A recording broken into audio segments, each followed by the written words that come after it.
What happens when a soulful singer sits across from one of television's most outspoken hosts, and the conversation takes a turn nobody saw coming? What started as a routine promotional appearance for Teddy Swims on The View quickly spiraled into one of the most uncomfortable moments in daytime television history.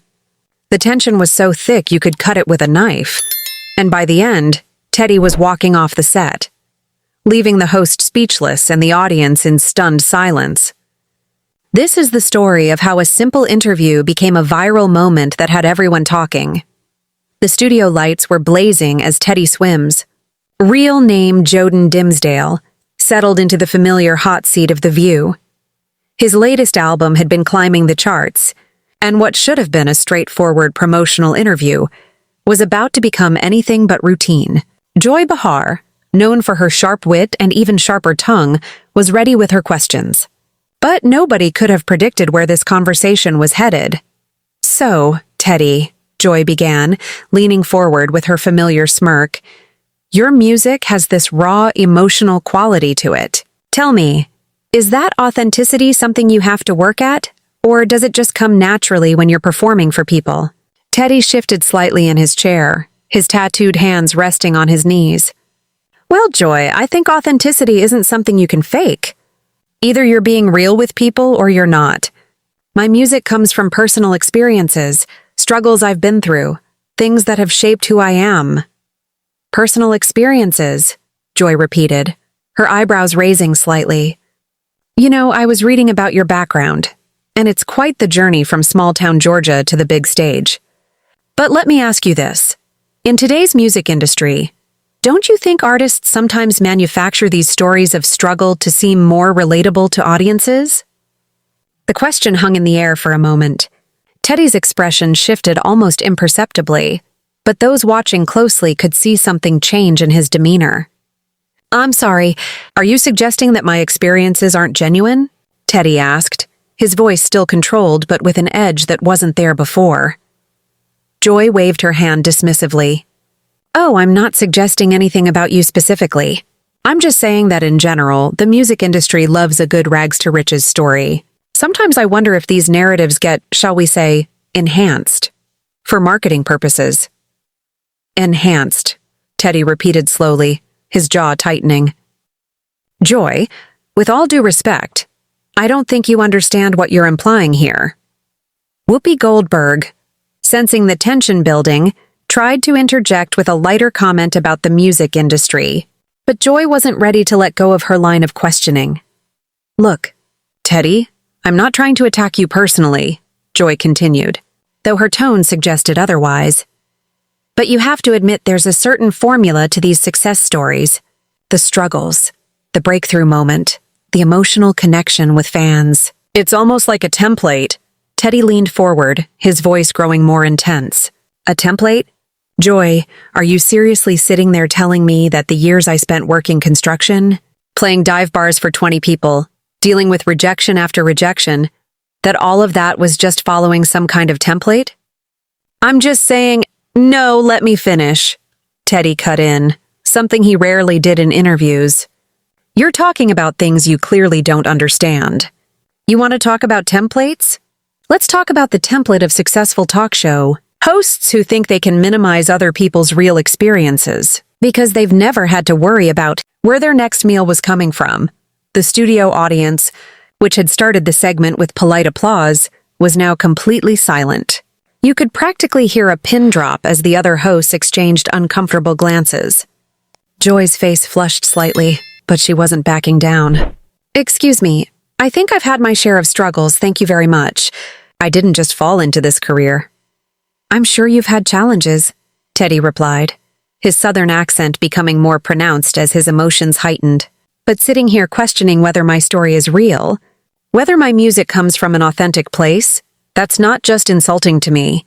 It's insulting to everyone who's ever had to fight for something." Sarah Haynes attempted to redirect the conversation, asking about Teddy's upcoming tour dates, but the damage was already done. The tension between Joy and Teddy was palpable, and neither seemed willing to let the matter drop. "You know what, Teddy?" Joy said, her voice taking on that familiar combative tone viewers knew well. Maybe you're being a little too sensitive here. This is television. We ask tough questions. If you can't handle that, maybe you're not ready for this level of success. The words hit like a slap across the face. Teddy's eyes narrowed, and for a moment it looked like he might explode. Instead, he took a deep breath, his hands gripping the arms of his chair. Too sensitive, he said quietly, but his voice carried across the studio like thunder. Lady, you just spent the last 5 minutes questioning my integrity, my authenticity, and my entire life story, and now you're telling me I'm too sensitive for calling you out on it? Joy opened her mouth to respond, but Teddy wasn't finished. The floodgates had opened. You want to know what's not authentic, Joy? He continued, his voice rising with each word. Sitting behind that desk, making 6 figures to tear down people who've actually lived through something real. You want to talk about templates? How about the template of privileged media personalities who think they can psychoanalyze someone's entire life in a 5-minute segment? Joy's mouth dropped open, clearly not expecting this level of pushback from what she probably assumed would be another compliant celebrity guest. Now wait just a minute. No, you wait, Teddy shot back, standing up from his chair. The sudden movement caught everyone off guard, including the camera operators who scrambled to adjust their shots. I came here to talk about my music, to share something I'm passionate about with your audience. Instead, you decided to turn this into some kind of gotcha moment. Whoopi tried once again to intervene, her voice calm but urgent. Okay, let's everybody just take a breath here. But Joy wasn't having it. Her competitive instincts had kicked in, and she leaned forward aggressively. Teddy, you're acting like a child right now. This is what interviews are. We ask questions, we dig deeper. If you can't handle that, then maybe you shouldn't be doing interviews. A child? Teddy's voice cracked with disbelief. You know what's childish, Joy? Sitting there with your smug little smirk, acting like you've got me all figured out when you don't know the first thing about me. You don't know the first thing about my life. The other hosts were now visibly uncomfortable. Sunny Hostin fidgeted with her notes, while Alyssa Farah Griffin looked like she wanted to disappear into her chair. The audience, meanwhile, was completely captivated by the train wreck unfolding in real time. I know enough, Joy retorted, her voice dripping with condescension. I know that every singer who comes on this show has the same story. Tough childhood, big dreams, breakthrough moment. It's like you all went to the same media training school. That was the final straw. Teddy took a step closer to the desk, his hands clenched at his sides. Media training school? Are you out of your mind? You think sleeping in my car between gigs was media training? You think working double shifts just to afford studio time was some kind of act? I think, Joy began, but Teddy cut her off with a gesture that silenced the entire studio. No, let me tell you what I think, he said, his voice now deadly calm in a way that was somehow more intimidating than when he was shouting. I think you're so disconnected from reality that you can't recognize authenticity when it's sitting right in front of you. I think you've been living in this bubble for so long that you've forgotten what it's like to actually struggle for something. Joy's face was now red with anger. How dare you make assumptions about my life? How dare— Teddy laughed, but there was no humor in it. That's rich, coming from someone who spent the last 10 minutes making assumptions about mine. The difference is my assumptions are based on you sitting there acting like you're better than me, while yours are based on what? Some article you skimmed before the show? The tension in the studio was suffocating.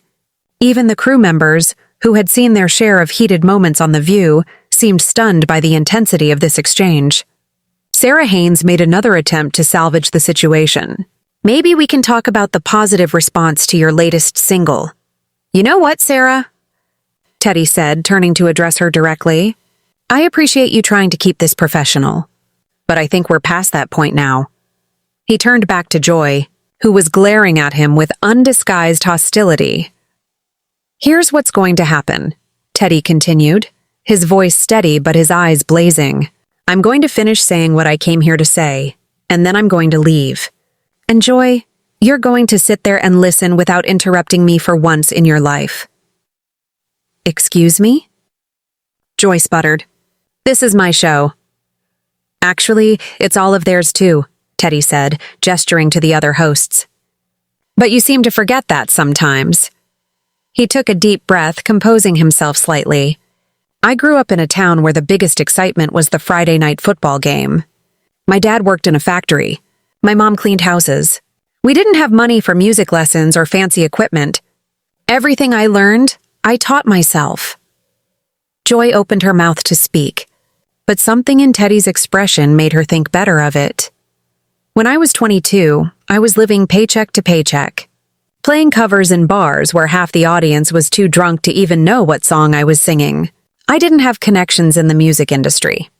I didn't have a trust fund to fall back on. What I had was a voice, a dream, and the stubborn refusal to give up. The studio was completely silent now. Even Joy seemed momentarily subdued by the raw emotion in Teddy's voice. So, when you sit there with your comfortable salary and your guaranteed platform and question whether my story is real, whether my struggles were genuine, it doesn't just insult me, it insults every person who's ever had to choose between paying rent and chasing their dreams. Whoopi nodded slowly, clearly moved by Teddy's words. But Joy couldn't help herself. Look, Teddy, I understand you're passionate about this, but you're taking this way too personally. I'm just doing my job here. Teddy stared at her for a long moment. When he spoke again, his voice was quiet but filled with disappointment. Your job is supposed to be having conversations with people, not tearing them down for entertainment.